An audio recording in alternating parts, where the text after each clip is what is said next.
Іші бауырымыз құрысып тырысып, көзіміз қарауытқанда, ойбай, дәруменіміз азайып кетті деп шығамыз. Ондайда банан, киви, апельсин жеу керек деп ақыл айтатындар да табылады. Осы біздің атам қазақ апельсин көрмей өсті ғой, олар неге құлап талып қалмаған деп таңғаламыз.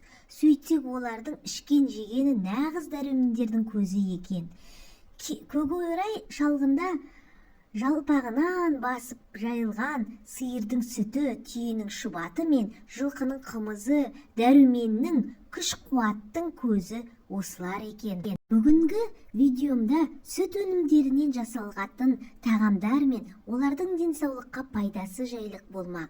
Ата-бабамыздан асыл мұра болып қалған ұлттық тағамдарымыз тұрғанда шет елдің химикаттарын сатып алудың не керегі бар? Ас тұрған жерде ауру тұрмайды дейді атам қазақ. Тағамды да талғаммен уақытылы тұтынған адамнан аурудың алыс жүрері анық. Бүгінгі тақырыпқа түрткі болған тағам құрт. Құрт сүттен жасалған ұлттық тағам. Құрт сөзінің мағынасы да құрғатылған, кептірілген сүт деген мағынаны береді.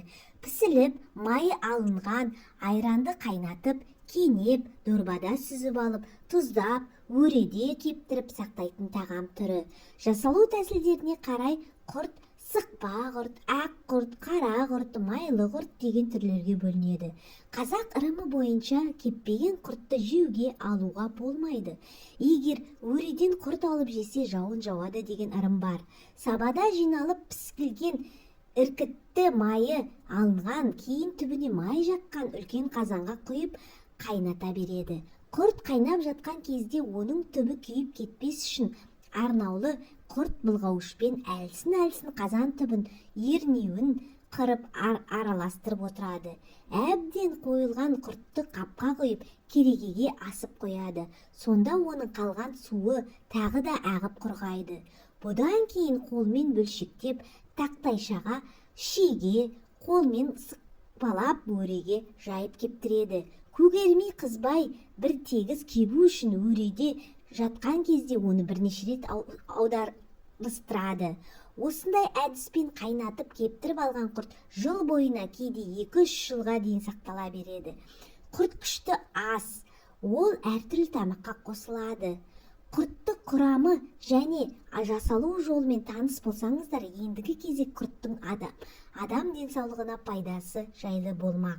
Бір құртпен 4 аурудан арылыңыз. Құрттың құрамында тұз болады, ал оның ауыз қуысы үшін пайдасы ұшан теңіз. Күнделікті 2-3 құрт жеп жүрген адамның ауыз қуысында ешқандай ауру болмайды. Тістері қатайып, ас қорытуы жақсарады, ағзасында кальций көбейеді. Егер баспамен ауырып қалған жағдайда күніне 5-6 құрт жеңіз. Құртты жеу барысында сілекей көп бөлінеді. Сілекейдің құрамындағы лизоцим деген зат болады, ол ауыз қуысын бактериялардан тазалайды.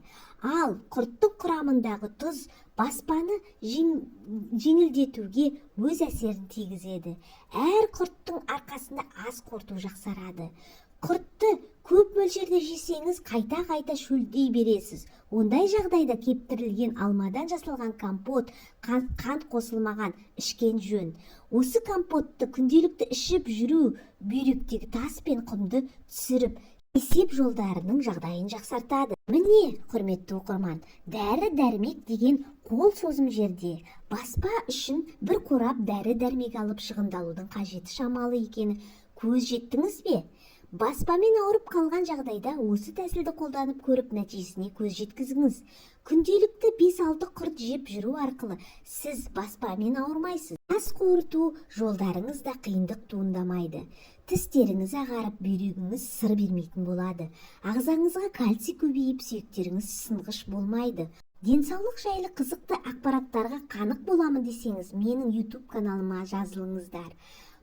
Видео ұнаса лайк басып, пікір қалдыруыңызды ұмытпаңыздар.